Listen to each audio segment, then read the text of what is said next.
Welcome to Better Sex, where you get the information and inspiration to create and enjoy your best possible sex life. Join your host, sex therapist Jessa Zimmerman, as she brings you expert guests, helpful tips, knowledge, and strategies to improve your intimate relationships.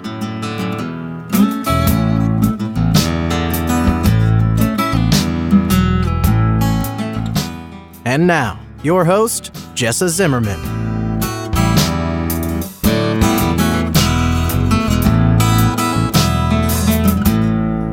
Hi, everybody. I'm Jessa, and I'm so happy you're here for this episode of Better Sex.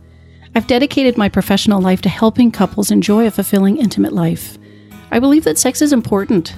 Our connections to other people matter, and we're not living our life to the fullest if we aren't connecting emotionally and sexually with our partner. That's why I'm here, bringing ideas and information to help you live and love better.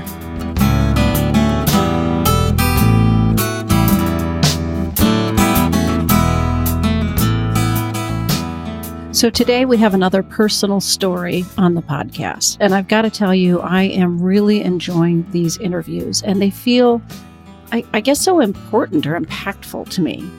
I'd certainly love to hear from you as listeners about whether you're enjoying the personal stories. Feel free to send me an email or get in touch through the website or something. But I'd love to know if they're touching you the way they touch me when I'm talking to people. And I also really want to invite you, if you're listening to the show and you have a story that you would be willing to share, I would love to have the conversation. It can be anonymous or not. It depends on you. But to share, what have your struggles been? What does that look like? How did you approach them? Where have you gotten to? Whether they're resolved or not. I really feel like sort of opening up the curtain and letting other people see inside lets us all know we're not alone, right? None of us are struggling with something totally unique, right? We share struggles. We share challenges. It's the human condition. And so I'm just delighted every time I'm able to bring a story like this to the audience. So today I'm talking to Marina, and I won't give away the whole story, but it starts with losing her virginity at 16 in a situation that she didn't feel good about and really internalized a lot of blame and self-doubt from that carried with her for, I think I'd say decades, although I don't have the total number of years here. She turned to alcohol, largely to augment her sex life after that, would basically have drunk sex to get over the anxiety and fear that she felt, and really only came awake to what was happening and how profound the impact of that first experience had been to her just in the last 4 or 5 years. And then she shares really where she's gotten to since then, which is, as she calls it, this huge journey of liberation. So I'm delighted that she's here, willing to share the story. And I hope it touches you, and I hope it's helpful.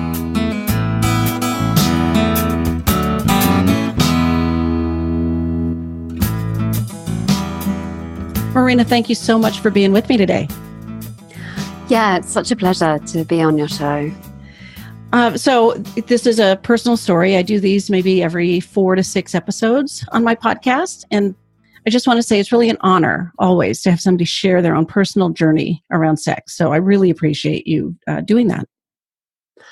Wow. Well, Jessa, it's, really cool to be able to be sharing this, actually. It's not often I get to share my sexual story with quite a few people, which I can see from your podcast has. So I'm hoping that my story will be of benefit to those that listen.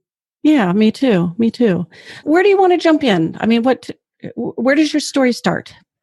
Well, let's start when I lost my virginity, I think. Okay. That might be the best place to start, because years on, I realized that actually that had a huge, huge impact on me. And I didn't even realize that at the time. To give you some context, so I lost my virginity when I was 16, and let's just say that my teenage years weren't all that wonderful. I didn't have a particularly great time or a particularly great self-image. Dating boys and that sort of thing was always a bit novel for me, I guess, because I didn't think I was worthy of it. Okay. So when this very good-looking guy came along who was very cool, and he went to rugby, which is a public school in the UK, and he was from a good family, I just thought, wow, I lucked out. Yeah, the catch, right? Yeah, totally. Yeah. And I just couldn't believe it. Here was me, who was slightly unpopular at school, and who was bullied. And I was like, oh my God, I'm dating the cool kid. I couldn't quite believe it. So now, were you in a different school than he was in? yes. Okay. Yes, we were in a different school. I met him in Germany. So I was on a German exchange, and I was with a friend at the time, and she knew him. I guess he was a friend of the family's. And he went over to Germany to also learn German. And that's how we met. And we went to the mountains together, and we just spent a lot of time together, and we just connected, and we, became close, whatever. And then there was this chemistry, I guess, we got it on. But actually, we didn't have sex. We played around, fooled around, but we didn't do much else. Okay. And until he invited me for now, it wasn't his christening because he was 16 years old. It was some sort of religious affair. Anyway, It was a family meeting with friends to celebrate something. And I can't remember what it was, but he basically invited me to his house down in Kent. And I was having a conversation with a friend of mine. And he said, Marina, the only reason why he's inviting you down there is because he wants sex with you. Now, of course, at the time, I was completely head over heels. And I was like, no, that's not true. How long had you been seeing each other at that point? Oh, I don't know, maybe about 3 months, maybe. Okay. And we'd written back and forth, and we'd sent letters to one another and that sort of thing. Anyway, so I'm super excited by all of this, and innocent, totally innocent, of course. But enough, your friend has an alarm going off about this. Yeah, of course. Yeah. Yeah, and I don't listen to it. Oh, right. And so I'm just, the 16, very naive year old who's like, oh, I'm just going to go and see my boyfriend. And so I arrive, and his dad's there, and his grandmother is there, and we have dinner, and, he's very nice to me or what have you, like usual. And then it's time to say goodnight, and we're sleeping in separate bedrooms. And he says, I'll see you later. And I was like, all right, okay. So we kissed each other to goodnight, and then I went to bed. And then he came in later. Okay. Now, were you excited about that? Like, of course I'm going to see him later because we're going to fool around a little bit. Yeah. Okay. That was pretty much as far as I can remember it. Just yeah. It was so long ago. But as far as I could remember, that's basically what was going through my head. Yeah. And yet I was still thinking, well, if it does happen, wouldn't it be amazing? Because, I really like this guy, and he really likes me. And, we've got a great connection.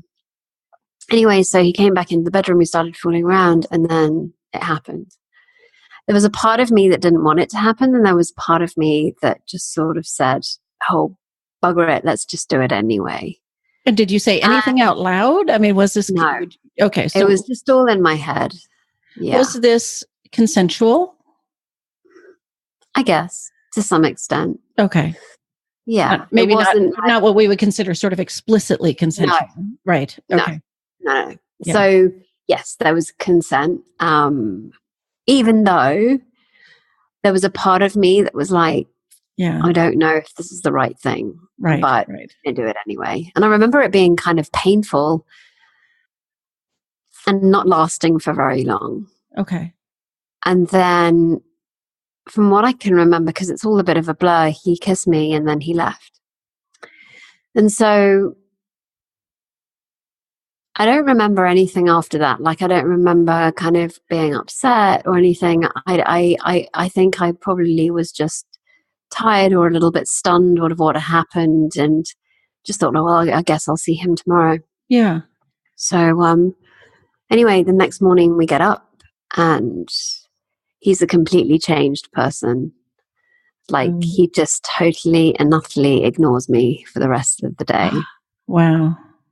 Yeah. I was already pretty sensitive as it is. And I was really struggling with my own, as I said, my own self-image. And I, at that point, was also starting to be anorexic and this was just such a huge blow to my self-esteem, or at least it looked that way. Yeah. Do you have any memory of like how his family was responding to you the night before, the Nobody next day? knew what had happened. Right. But I'm curious if they, when you arrived, were like, oh, we've heard so much about you. It's so nice to have you here. And then the next day, were they like aware that why is he giving her the cold shoulder? Like trying to be nice to you to sort of make up for it? Or were they just sort of ignoring you all the way around? Or They didn't really realize because there's a lot of people. So it was a big event.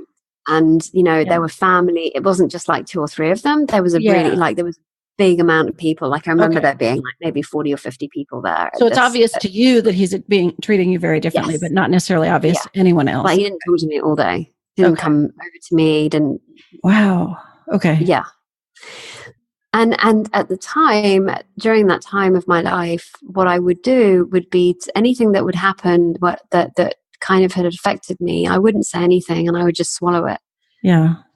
And I was just devastated because he just didn't respond at all. Yeah. And when it was time to say goodbye, he just went, oh, bye. It wasn't even like a hug or anything like this. It was like, oh yeah, bye.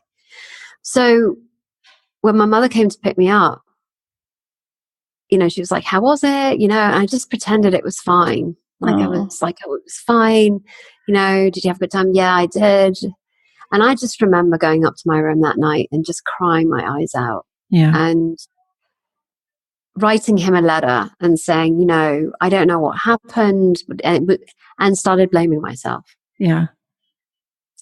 And so I hadn't realized how painful that experience for me had been, how devastated I had been, because I was turning everything that had happened to me on myself. So it was just another reason to kind of, I guess, suggest that I was the sort of ugly, overweight teenager.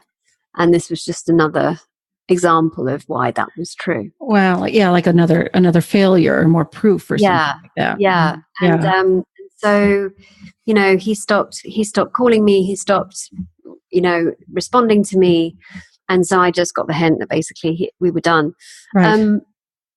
But I had not realized until about 2 years ago, when I was actually having some counseling with my ex-husband around our sexual life, how devastating that moment had been for me, and how that had marked pretty much my sexual relationships with men up until that point. Because what then followed was sex always drunk. Like I didn't want to experience it sober. Okay. Because it was rather painful for me to do that. Yeah. Like I didn't want to have to go through that pain again. Right. And so all of my sexual encounters up until about 5 years ago, actually, were always drunk. I was always drunk. I didn't want to have sex without being drunk or under the influence of something else. So when did that start? You were 16 when you lost your virginity, and then and so there soon after, I can't remember. See, this is the thing. There are poignant moments of my life where I can remember who some of my partners were, but a lot of the time I was totally inebriated, so I probably don't remember half of them anyway. Okay, but pretty shortly thereafter, college age or something like that, it was. Yeah. Okay. So 18, 19, 20, 21. Yeah, right. Yeah, and at the time I was also struggling with my own self-image, and having a man want me was just very, very weird. Like I couldn't understand why. Yeah. I had no understanding why any man would want me. Yeah. So it was a way to be confident in bed, I guess. It was a way to stop the noise in my head about how disgusting I felt about my body. It was a way to enjoy it, I guess, to some extent. And because I had this fear that I felt so self-conscious And I didn't realize this until I started to have sober sex, and how self-conscious I used to feel. Because when I with my ex-husband, it was the first time I realized, it was like, oh wow, we had sober sex, and I felt very uncomfortable, like super uncomfortable. So what made you have sober sex after all this time? Was it getting together with him specifically, or was this partway through your marriage that? I'd started to do a lot of work on myself. So I'd been through a divorce my early 30s. So let's just say during my 20s, I was pretty much like, drinking a lot, doing drugs, that sort of thing. And I met my first husband when I was about 24. Mm-hmm. And we were together until I was 30. And sort of as a caveat to that, I tended to end relationships by having affairs. So my relationship patterns were a little bit unhealthy. Yeah. Just some destructive patterns here for sure. Right? Yeah. Okay. So through your first marriage, you were drinking for sex. Yeah. Okay. Yeah. And then I also had an affair, and basically that also had drinking involved. Yeah. And then I got together with we'd been getting together on and off for years, but it was always sexual. It was never anything other than that. We'd meet up and have sex, and then nothing would come of it. But over the years, we started to connect more and more and more. So there was this one afternoon, I must have been about 23, where he suddenly turned around and said, "Hey, do you want to go for a walk?" And that really surprised me, because usually it would be, we'd meet up. This was in the mountains when I was skiing. We'd meet up, we'd have sex, and then we'd leave it the next day. Yeah. I'd go back home. And that season, he actually turned around and said, "Hey, would you like to actually have a conversation afterwards?" So we actually started to build a relationship there. And over time, things shifted around. He wanted to be with me. I was unavailable. And then finally we got it together and I was available. But still, my relationship with him was always drunk sex as well. Yeah. I guess it would free me somehow. It would allow me to just go wild. It would stop me from being feeling so self-conscious. Do you remember how you felt after sex, or the next morning when you were sober again? Did it? I just felt very hungover. Okay. I guess I was wondering if the lift in sex was temporary, and as soon as you were sober again, there was this darkness that descended on you. But it doesn't sound like it. Like it really did get you through those encounters, and off you went. Yes. Okay. Yeah, it did. Yeah. And I'd never masturbated before either. So all of this was previous to 2008. And then actually, I remember going back to Spain after being in the States, and then becoming friends with a lady, with a really lovely woman who we were speaking very openly about our sex lives, and she was saying, that she masturbated, and to me that was very strange. I'd never really even explored my own body in that way, and I guess I was really ashamed of it still, So that actually was kind of the start to me exploring my body and not starting to let go of this being shameful, to play with myself. Yeah. That was just, playing with myself was just something that didn't even occur to me.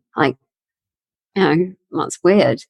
And was that part of then, I'm imagining, making peace with your body? Because you referenced anorexia before. You're talking about body image and self-consciousness, and was masturbation a tool to, befriend?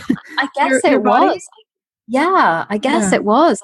I guess it was a way to understand what I liked and what gave me pleasure. Mm-hmm. It was interesting because that started off something new for me, because I realized that I could actually enjoy being turned on without necessarily being drunk. But when it came to having a man in my bed, that was very different. So at the time, I started to explore what that would be like for me in terms of turning myself on, but it didn't quite translate in the bedroom with another person yet. Yeah. I was still very much in the habit of having sex drunk. And I guess over time, I started to go to seminars. I started to work on myself. And it wasn't until I came across this understanding that I share with my clients and I talk about on my podcast called The Joy of Being, which is for, overwhelmed and stressed out mums in business to help them unplug and light up, that I started to get more quiet in my head. Like there wasn't as much noise. Yeah. So the understanding is simply that your feelings come from your thinking and they don't come from your circumstances or other people. Right. And it's an inside out job. So, whereas before I would think, oh, wow, my feelings of insecurity are coming from my body image. They're coming from not knowing what to do when I'm in bed with a man, didn't want them to disappoint, didn't want to feel insecure. What I hadn't realized was that I had a lot of overthinking in that area. Mm-hmm. And that's what was stopping me from enjoying it and being present.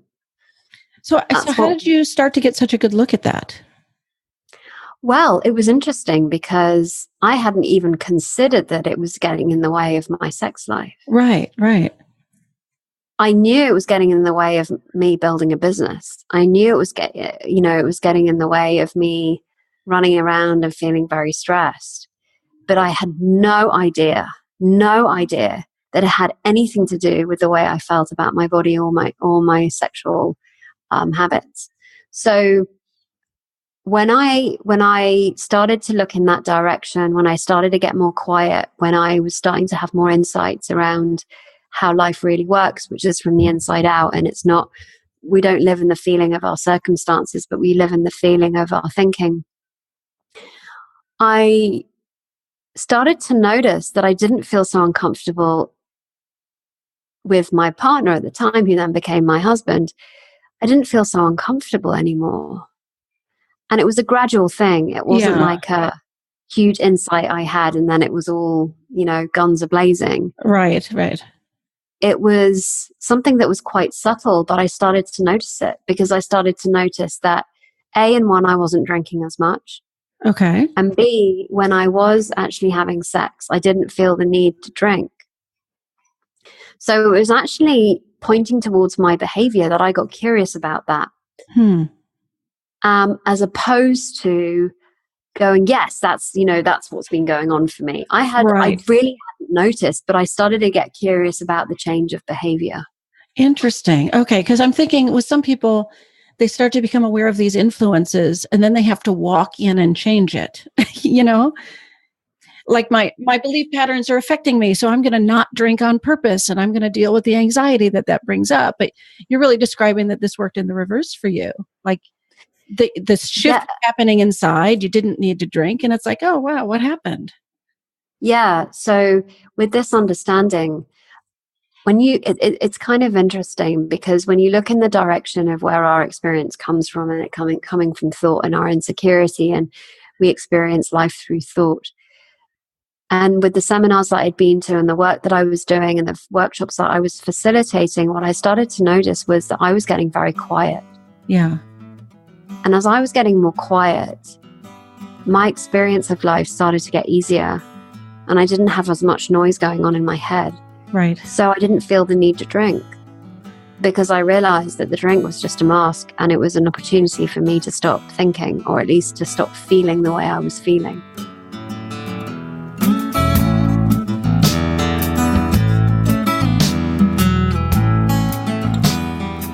Hi, it's Jessa here, taking just a quick break. Thanks for listening so far. I wanted to let you know about the sex quiz that I've put together called How Healthy Is Your Sex Life? I've taken a close look at the typical ways that I see couples get into trouble with sex, including avoidance, neglect, negativity, distraction, and boredom. And the free quiz will score your individual results based on these factors. And then I provide my recommendations and ideas, including my top 10 sex tips, which will help you make instant improvement. If you'd like to take the quiz and see how healthy your sex life is, you can do it right now at sexhealthquiz.com.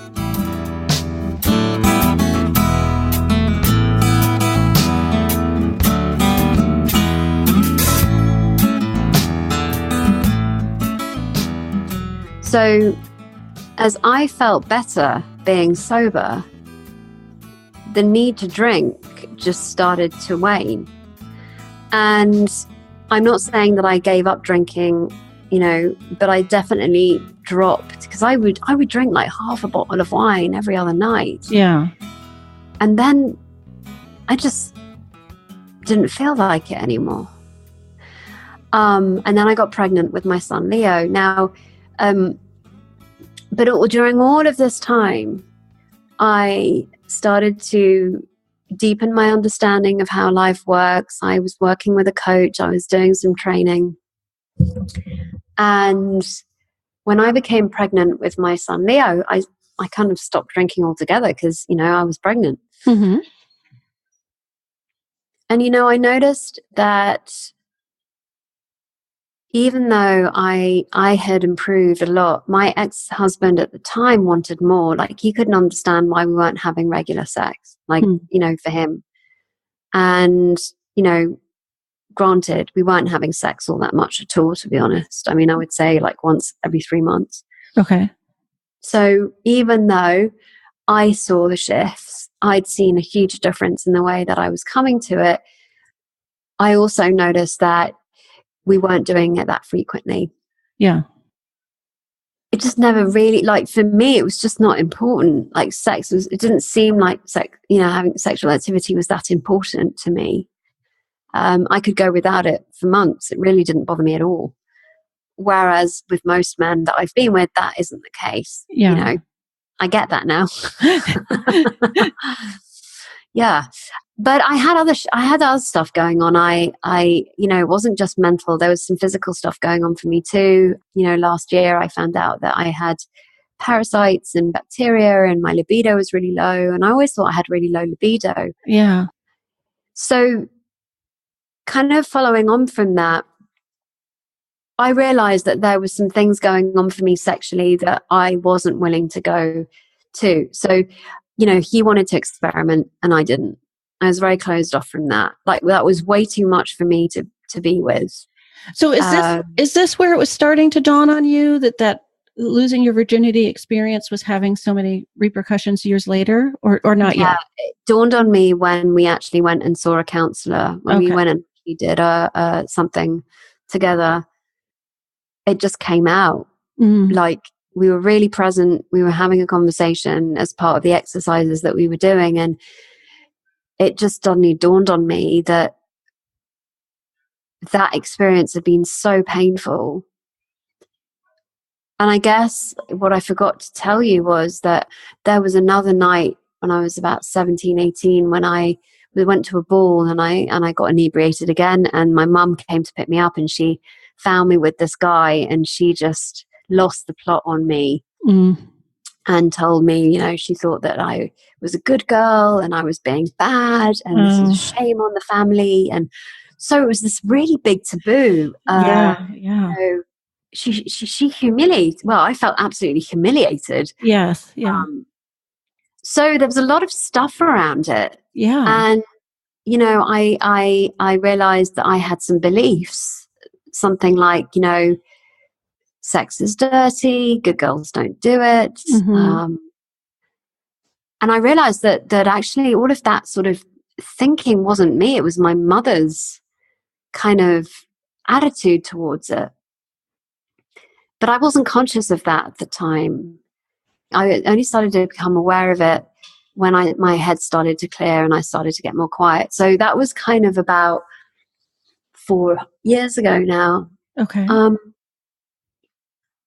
And then when my ex-husband and I decided to part ways, because I guess you know the term vanilla, right? So yes, I'm vanilla and he isn't. Okay. I didn't want to experiment at all. Like I was very closed off from it. The whole thing just completely freaked me out. I was good with like having sober sex, you know. But let me see if I've got the timeline right. So when you got together with your second husband, you were still drinking for sex, right? The sober sex happened partway through this relationship. Yes. Okay. Yes. So you're making this progress about being comfortable being sober and getting quiet and all this stuff. But I'm imagining that from his perspective, he might have seen your sex life going downhill because of what alcohol would have been allowing you to do in some ways. Sure, maybe. I don't know. Okay. But it seemed to him that we would only ever have sex when I was drunk. Yeah. And that was worrying him. And then when we were having sex, when I was just sober, that actually started to he started to see the difference. And I did say to him, look, I've been making a huge effort, and I don't know if you've seen that, but this is way too much for me. That's in that direction, that is way too much. Yeah. But what was interesting about this was that I suddenly had I actually had a realization, because here was me who, he didn't want to enter into my world, or at least he started to look into my world of the understanding I was sharing, the stuff that I was up to. And there was me who was totally fearful of entering into his world. Mm. And so he then said, look, I can't do this anymore. We're going to have to separate, go our own ways. And I remember the first night we didn't sleep in the same bed. I remember going downstairs, and I was really upset, of course, because I knew that we would split and we had a son. So I was like, oh my God, I was just, all over the place. I went downstairs and I gave him a cuddle, and suddenly it was great. It was really, really amazing. It was like this moment appeared of where I suddenly saw with so much clarity where I had just been shutting myself down and off from every single man that I'd ever been with. And I saw it like a deck of cards. It was like, when the deck of cards kind of dominoes on each other and falls in on each other. Well, that's kind of what I saw. It was like a house of cards falling in on each other. And what I saw in that moment was, oh my goodness, he was attempting to liberate me from all of this. Mm. And he was always inviting me to liberate myself from all of these hang-ups that I had sexually. As opposed to pressuring or attacking or something. Like he never did that. Like, no. Because he knew my past, and he understood where I was coming from, and he never really wanted to push any of the stuff he was into onto me. But what was so interesting, Jess, was that I then, after that huge breakthrough, I decided to start experimenting. And I actually enjoyed it.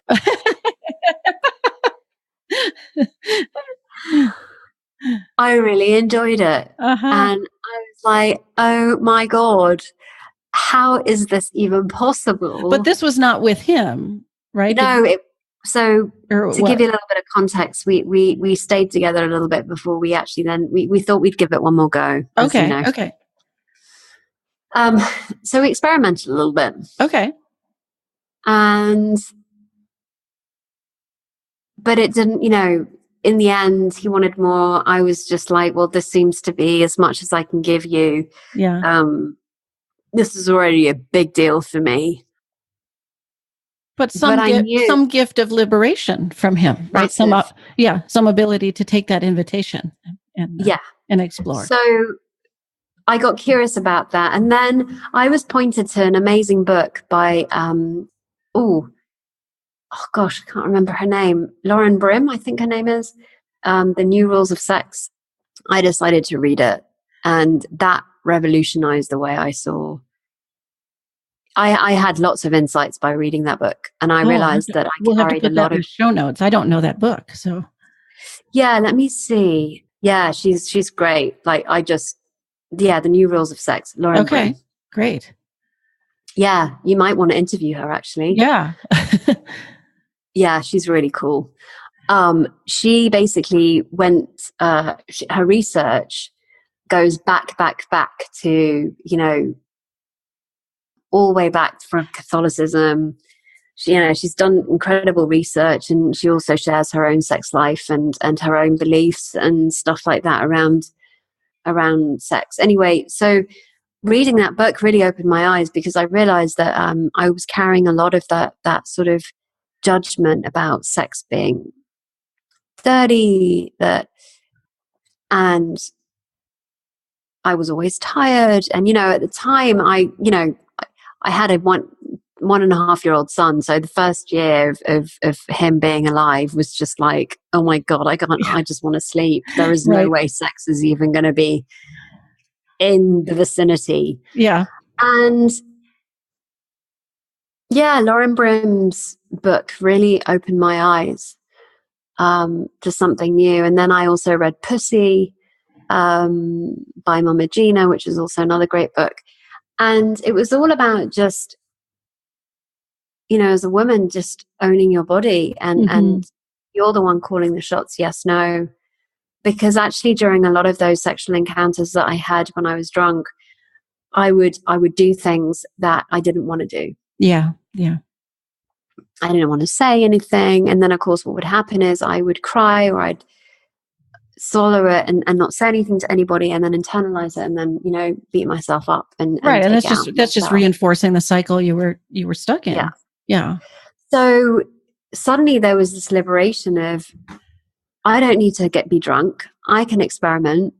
I can say yes or no to what I want. And wow. Yeah. It's so much fun. Yeah. I can actually enjoy this, right? I can do this in a way that really works for me. Yeah, totally. Yeah. So I've been, and so then, it was interesting for me to then, after having not been with my husband for 9 months, to kind of go, I actually really just need some sex. Like, that was very novel for me. So yeah. That had never even been on the agenda, or it even been a reality for me, that after 9 months, that would be something that I felt like I really needed. Yeah. That my body was actually telling me that's something that it was craving it, basically. Yeah, that you wanted this, right? It wasn't even having sex someone else wanted. Yeah. Yeah. So funnily enough, I went on Tinder and I saw this hunky Uruguayan, and I was like, ooh, yes, please. So I texted him and I said, should we go out for dinner? And he's like, sure, that'd be fun. So we did. And well, as they say, the rest is history. But funny, because he's a Latino man, and Latino men are all about rhythm and sex and body, and it's all about penetration. And you're just talking about culturally, right? This is their yeah. And it's really interesting because the connection, I mean, it's some of the best, pretty much is the best sex I've ever had.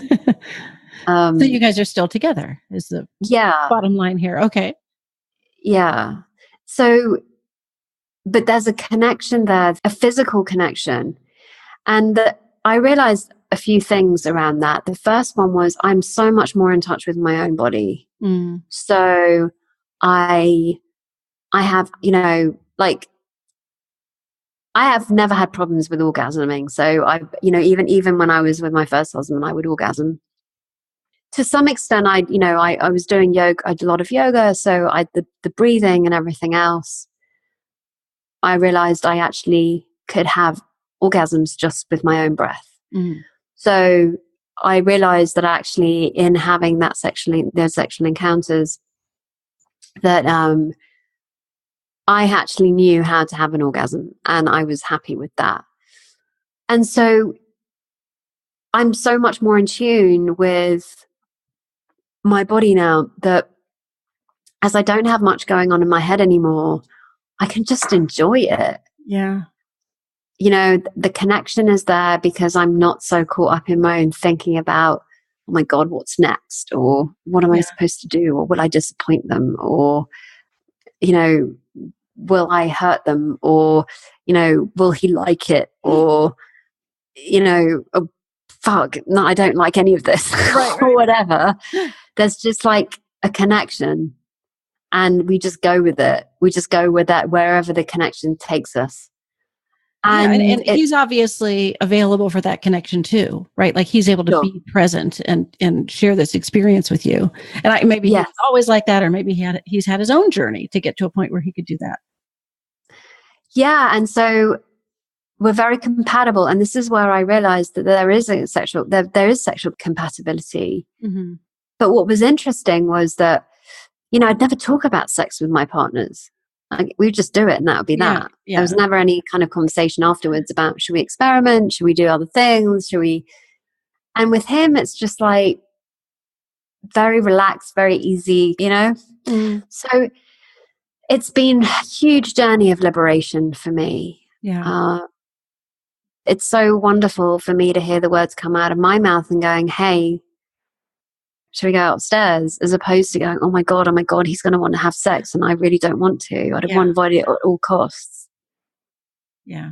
Which is what it used to be like. Right. Like, oh my God, they're going to want to have sex. What am I going to do? Oh, yeah.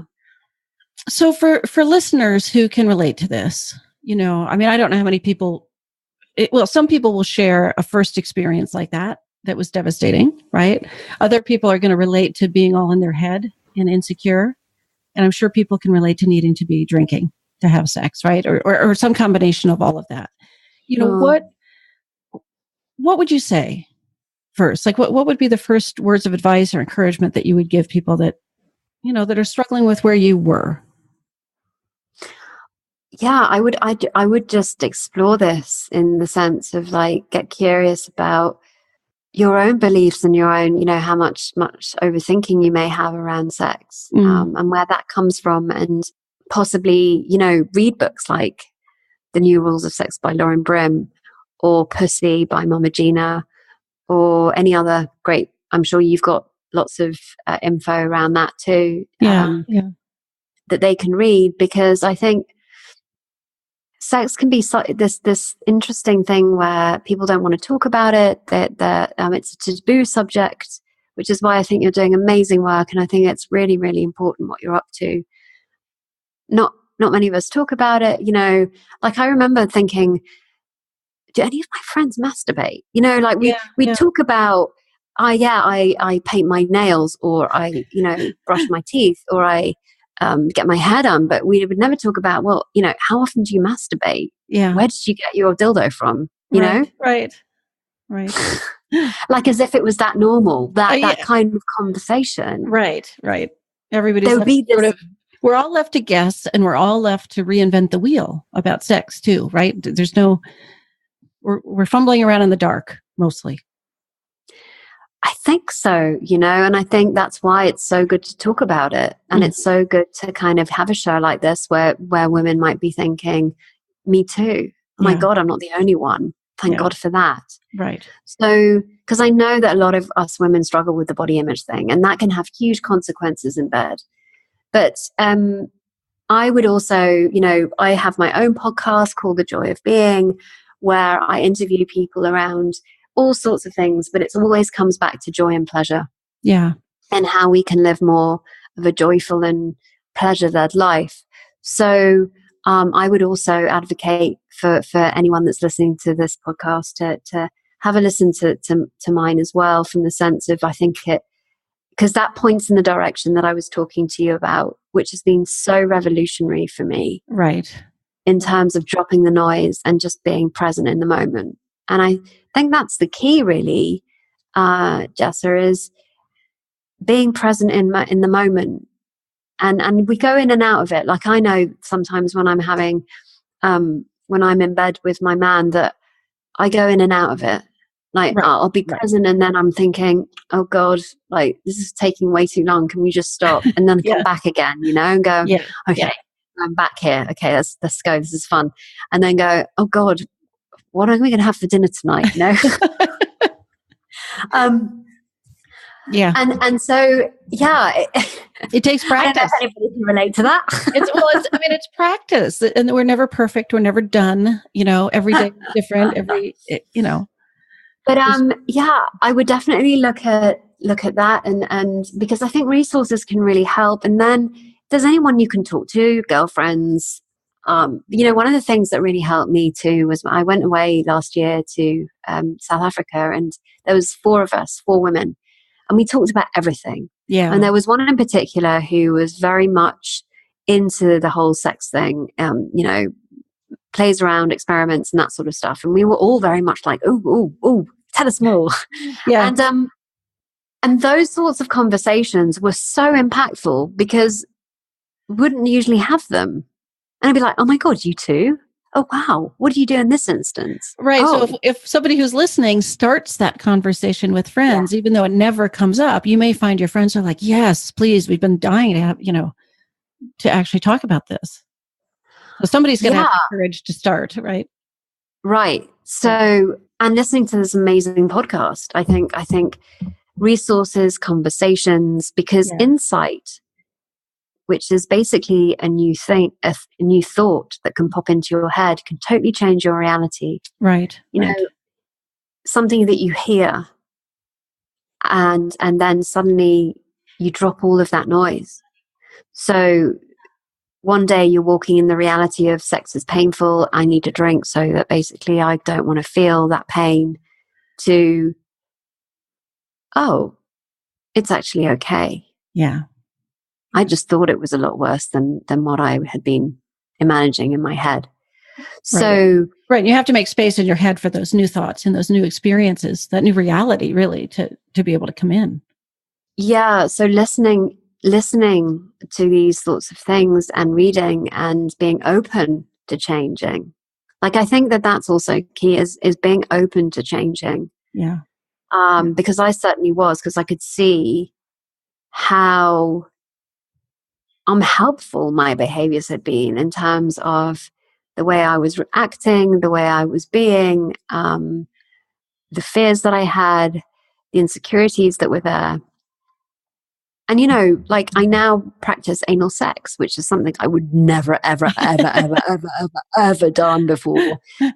Like, that was just like, oh my God, no. Ugh. Yeah. Well, actually, I really enjoy it. So right. You never know. Right. You can definitely be surprised. That's for sure. Yeah, you can. Yeah. It's just like one of those things where you never know what you're going to feel, how you're going to experience anything until you actually take action on it. Right. And make some room, like you said, openness to enjoying something new, right? Not being sure how something's going to go. Yeah. So I'm going to, we will absolutely list your podcast as well as the books you've named in the show notes, so people can find that. And I do encourage everyone to check you out and tune in. And Thank you, Jessa. That's very sweet. And I really appreciate you sharing the story. I'm sure it's going to be impactful for people. Well, I hope so. And, and be compassionate towards yourself. That's the other thing I would say. Yeah. Always a good lesson. So, yeah. Thank you so much. Hey, no, it was a pleasure. Thank you so much for having me on the show.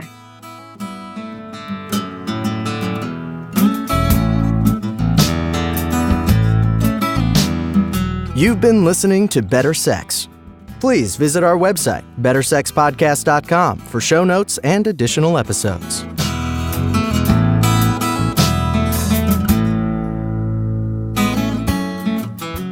And that's a wrap for today. I really hope you enjoyed the episode.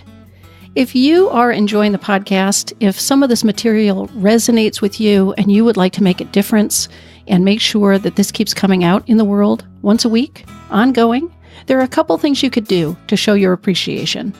The first would be to go to iTunes and rate and review the show. That really helps us be found by new listeners when you review the show on iTunes. You can find a link at bettersexpodcast.com/iTunes. The other thing I want to invite you to consider is becoming a Patreon. For a small monthly pledge, you get some benefits. So for $2 a month, you get advance access to every single episode. For $5 a month, you get a chapter of my upcoming new book.